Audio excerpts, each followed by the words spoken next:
अगर मैं आपसे कहूं कि जिस खिलाड़ी को तीनों फॉर्मेट का फ्यूचर कहा जा रहा था, वही खिलाड़ी आज T20 वर्ल्ड कप 2026 से बाहर है। सवाल सिर्फ इतना नहीं है कि शुभमन गिल क्यों ड्रॉप हुए, असली सवाल यह है कि किसकी चली, किसकी शर्त मानी गई और किसके खिलाफ फैसला गया। क्या यह गौतम गंभीर का प्लान था या फिर BCCI की कोई अंदरूनी रणनीति? जिस शुभमन गिल को अगला सुपरस्टार बताया जा रहा था, जिसे भविष्य का कप्तान माना जा रहा था, वही आज T20 टीम से बाहर क्यों है? यह सिलेक्शन है या फिर कोई साजिश? चलिए पूरी कहानी समझते हैं, एक परत खोलते हैं। जरा सोचिए दोस्तों, एक खिलाड़ी जो चोट में भी खेलने को तैयार है, जो लगातार प्रैक्टिस कर रहा है, जिसे भरोसा है कि अहमदाबाद की पिच पर किस्मत बदलेगी, और उसी खिलाड़ी को चंद घंटे पहले फोन आता है कि तुम टीम में नहीं हो। सवाल उठता है, क्या यही तरीका है अपने फ्यूचर लीडर से बात करने का? T20 वर्ल्ड कप 2026 के लिए भारतीय टीम का ऐलान कर दिया गया, लेकिन इस टीम के ऐलान के बाद जो भूचाल आया वो अब तक थमा नहीं है। धीरे धीरे अंदर की बातें बाहर आ रही हैं, क्योंकि शुभमन गिल का टीम में ना होना सिर्फ एक ड्रॉप नहीं है, बल्कि कई बड़े सवाल खड़े करता है। शुभमन गिल वाइस कैप्टन थे, ऐसे में उनका बाहर होना सबसे बड़ी चिंता की बात बन गई है। सवाल यह भी है कि जिन सूर्यकुमार यादव का प्रदर्शन हालिया समय में शुभमन गिल से बेहतर नहीं रहा, वो टीम में कैसे बने हुए हैं? लेकिन शुभमन गिल को बाहर का रास्ता क्यों दिखा दिया गया? अब इन तमाम सवालों के बीच कुछ जवाब निकल कर सामने आ रहे हैं।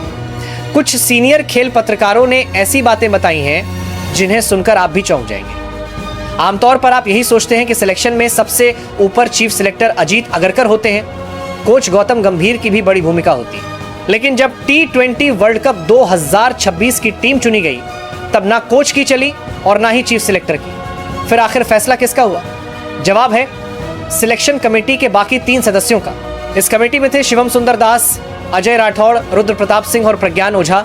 5 लोगों की इस कमेटी में फैसला 3 बनाम 2 से होता है। यानी अगर 3 लोग किसी खिलाड़ी के खिलाफ हो जाएं, तो चीफ सिलेक्टर और कोच भी कुछ नहीं कर सकते। और हुआ भी कुछ ऐसा ही।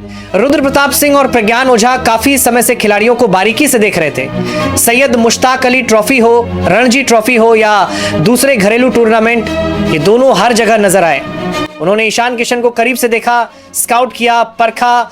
ईशान किशन ने घरेलू क्रिकेट में जबरदस्त प्रदर्शन किया, झारखंड को ट्रॉफी जिताई, बल्ला लगातार बोला, कप्तानी भी शानदार रही।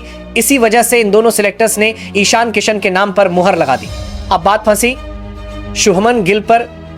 अजीत अगरकर और गौतम गंभीर चाहते थे कि गिल टीम में रहे, वाइस कैप्टन है, फ्यूचर लीडर है, लेकिन प्रज्ञान ओझा और रुद्र प्रताप सिंह इसके खिलाफ थे। उनकी दलील साफ थी, T20 में शुभमन गिल का प्रदर्शन उस लेवल का नहीं रहा है। गिल को आखिरी बार इंग्लैंड के खिलाफ टेस्ट सीरीज में शानदार खेलते देखा गया था, लेकिन T20 फॉर्मेट में रन नहीं आ रहे थे। और जब इतना बड़ा टूर्नामेंट सामने है तो रिस्क क्यों लिया जाए? सबसे बड़ा मुद्दा था ओपनिंग स्लॉट। रोहित शर्मा की जगह कौन भरेगा? अभिषेक शर्मा एक अटैकिंग बल्लेबाज है, वो पहली गेंद से मारते हैं। जिस दिन चल गए 200-300 रन का मैच बना देते हैं, लेकिन जिस दिन नहीं चले पूरी टीम दबाव में आ जाती है। ऐसे में अभिषेक शर्मा के साथ ऐसा बल्लेबाज चाहिए था जो उन्हें सपोर्ट दे सके। सिलेक्टर्स का मानना था कि शुभमन गिल उस रोल में फिट नहीं बैठ रहे। इसी वजह से संजू सैमसन और ईशान किशन को प्राथमिकता दी गई। अब सवाल यह भी उठ रहा है कि अगर प्रदर्शन ही आधार था, तो सूर्यकुमार यादव को क्यों नहीं बाहर किया गया? सूर्यकुमार के आंकड़े भी शुभमन गिल से बेहतर नहीं है। मैच ज्यादा, रन कम, स्ट्राइक रेट भी आसपास।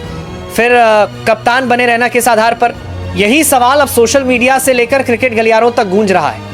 लेकिन जब शुभमन गिल के नाम पर वोटिंग हुई, तब 3 सिलेक्टर्स उनके खिलाफ खड़े थे और बहुमत का फैसला मान्य हुआ। यही वजह रही कि जब टीम का ऐलान होना था, तब अजीत अगरकर सामने नहीं आए। टीम का ऐलान BCCI के अधिकारी देवजीत सैकिया ने किया। लंबे समय बाद ऐसा देखा गया जब चीफ सिलेक्टर ने खुद टीम का ऐलान नहीं किया। अब इस फैसले के बाद माहौल गर्म है। सिलेक्टर्स और कोच के बीच तकरार की खबरें सामने आ रही हैं। वहीं दूसरी तरफ ईशान किशन की कहानी भी चर्चा में है। 2 साल पहले दोहरा शतक लगाने के बावजूद उन्हें बाहर कर दिया गया था। कहा गया था डोमेस्टिक खेलो। ईशान किशन ने मेहनत की, चुपचाप खेला और आज उनका नाम वर्ल्ड कप टीम में है। अब सवाल यही है कि क्या ईशान किशन उस भरोसे पर खरे उतर पाएंगे या नहीं? और शुभमन गिल का बाहर होना, क्या यह सही फैसला है या फिर जल्दबाजी? अपनी राय कमेंट सेक्शन में जरूर लिखिएगा। वीडियो को शेयर कीजिए, लाइक कीजिए और चैनल को सब्सक्राइब कीजिए। बने रहिए हमारे साथ। धन्यवाद।